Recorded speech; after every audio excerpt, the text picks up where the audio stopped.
Good morning students. कैसे हैं आप सब? उम्मीद करती हूँ कि आप सभी ठीक होंगे। बच्चों, आज हम अपने पाठ्यक्रम में दिए संगतकार कविता के बारे में पढ़ेंगे। संगतकार का अर्थ है साथ देने वाला। संगतकार कविता मंगलेश डबराल द्वारा रचित है। तो आइए जानते हैं थोड़ा सा मंगलेश डबराल जी के बारे में। समकालीन हिंदी कवियों में चर्चित मंगलेश डबराल का जन्म 16 मई 1948 को टिहरी गढ़वाल के काफलानी गांव में हुआ था। इनकी शिक्षा दीक्षा देहरादून में हुई थी। आजीविका के लिए उन्होंने संपादन कार्य संभाला। आरंभ में वे हिंदी पैट्रियट प्रतिपक्ष और आसपास में काम किया। बाद में वे दिल्ली से भोपाल पहुँचे। वहाँ भारत भवन से प्रकाशित होने वाले पत्र पूर्व ग्रह के सहायक संपादक रहे। कुछ समय सहारा समय में संपादन कार्य करने के बाद नेशनल बुक ट्रस्ट से जुड़े रहे। तो कविता के बारे में थोड़ी सी जानकारी प्राप्त करते हैं और उसके बाद हम अपनी कविता आरंभ करेंगे। कविता है संगतकार। संगतकार कविता सम्मान से वंचित सहायकों के महत्व पर प्रकाश डालती है। जब मुख्य गायक अपनी भारी भरकम आवाज़ में गाता है तो उसका संगतकार अपनी कमज़ोर कांपती हुई आवाज़ से उसका साथ देता है। वह हमेशा से मुख्य गायक की गरज में अपनी गूंज मिलाता आया है।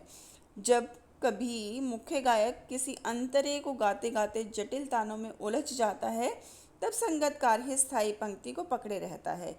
जब मुख्य गायक तार सप्तक गाते गाते स्वर को ऊंचा उठा देता है और उसकी आवाज़ बिखरने लगती है तब वह साथ देकर उसकी आवाज़ को बल देता है, उसके खोए विश्वास को वापस लौटा देता है, उसे फिर से गाने की प्रेरणा देता है। वह हमेशा कोशिश करता है कि कहीं उसकी आवाज़ मनुष्य की आवाज़ से अधिक प्रभावशाली ना हो जाए। उसकी इस कोशिश को उसकी असफलता नहीं मनुष्यता समझा जाना चाहिए। यह उसका त्याग है। यानी हम उन लोगों की बात करते हैं जो मुख्य कलाकार का साथ देते हैं, मुख्य कलाकार के साथ पीछे बैकग्राउंड में रहते हैं और कोशिश करते हैं कि वो अपनी प्रतिभा को उस मुख्य कलाकार से अधिक ना दिखाएं। तो उस कवि ने उसको क्या कहा है कि उनका त्याग कहा है कि उनके अंदर प्रतिभा है, उनके अंदर अपने आप को प्रेजेंट करने की, अपने आप को दिखाने की प्रतिभा है, लेकिन फिर भी वो मुख्य गायक को ऊंचा उठाने में उसका साथ देते हैं और इसी को उन्होंने संगतकार कहा है।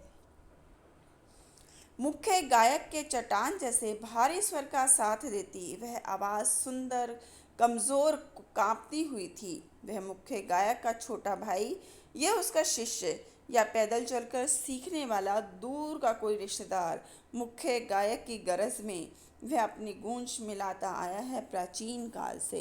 कवि कहता है कि जब गायक मंडली का मुख्य गायक चट्टान जैसी भारी भरकम आवाज़ में गाता है तो उसका संगतकार सदा उसका साथ देता है। संगतकार की आवाज़ बहुत सुंदर, कमज़ोर और कांपती हुई होती है।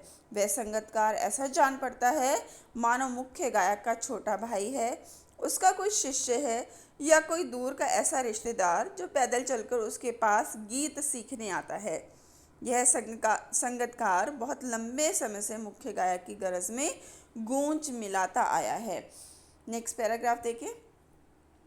गायक जब अंतरे की जटिल तानों के जंगल में खो चुका होता है या अपने ही सरगम को लांघ कर चला जाता है, भटकता हुआ एक अनहद में।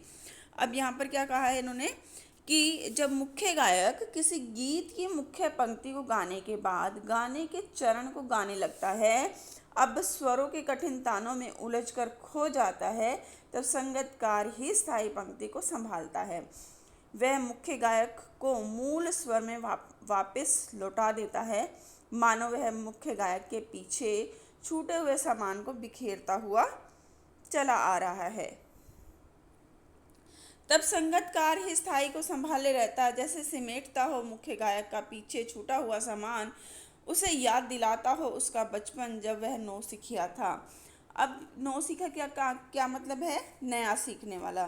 कि अब जो संगीतकार है वो क्या करता है कि मुख्य स्वर को संभाल कर रखता है।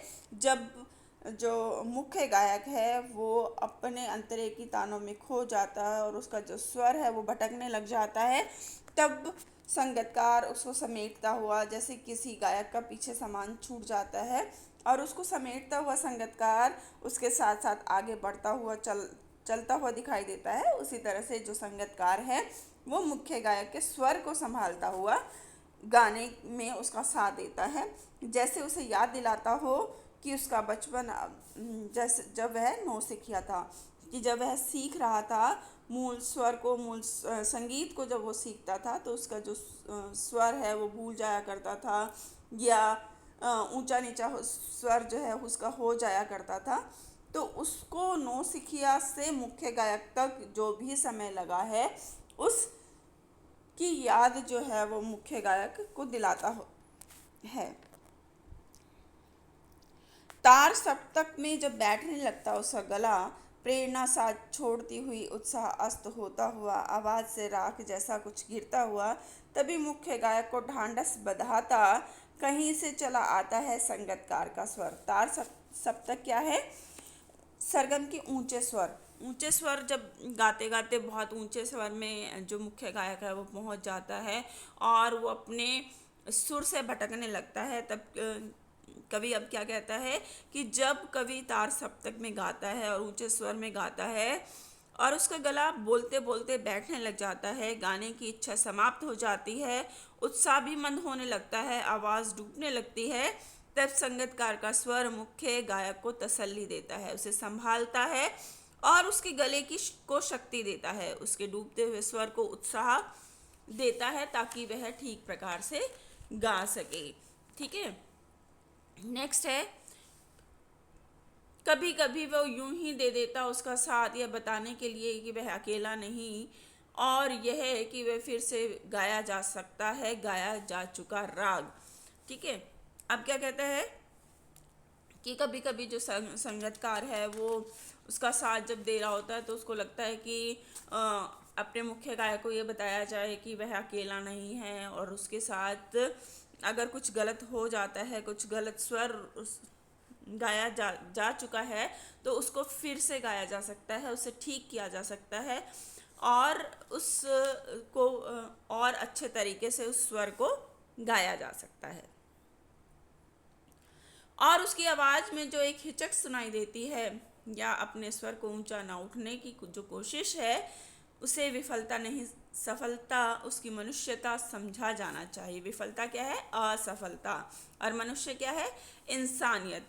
अब क्या कहता है कभी कि संगीतकार जब मुख्य गायक के पीछे पीछे गाता है और उसकी आवाज़ में स्पष्ट रूप से एक हिचक सुनाई देती है तो वह कोशिश करके अपनी आवाज़ को कभी मुख्य गायक की आवाज़ से ऊंचा नहीं उठने देता। उसकी यह कोशिश को इसकी इस कोशिश को असफलता नहीं, उसकी मनुष्यता समझी जानी चाहिए। यह तो उसकी मनुष्यता ही है जो वह शक्ति और प्रतिभा के रहते हुए भी अपने आप को ऊंचा नहीं उठने देता, बल्कि अपने गुरु, अपने स्वामी, अपने मुख्य गायक को महत्व देने की कोशिश करता रहता है। तो अब यहाँ पर कवि क्या कहना चाहते हैं कि हमें सिर्फ मुख्य गायक की मेहनत नहीं देखनी चाहिए, उसके पीछे जितने भी कलाकार हैं उनकी मेहनत को भी अछूता नहीं करना चाहिए, उनकी मेहनत को भी सम्मान देना चाहिए। उनका जो उद्देश्य है मुख्य गायक को ऊंचाई तक पहुंचाना, उस उद्देश्य का हमें सम्मान करना चाहिए। तो इसी के साथ आपकी ये कविता ख़त्म होती है और इसके प्रश्न उत्तर करेंगे। Thank you so much.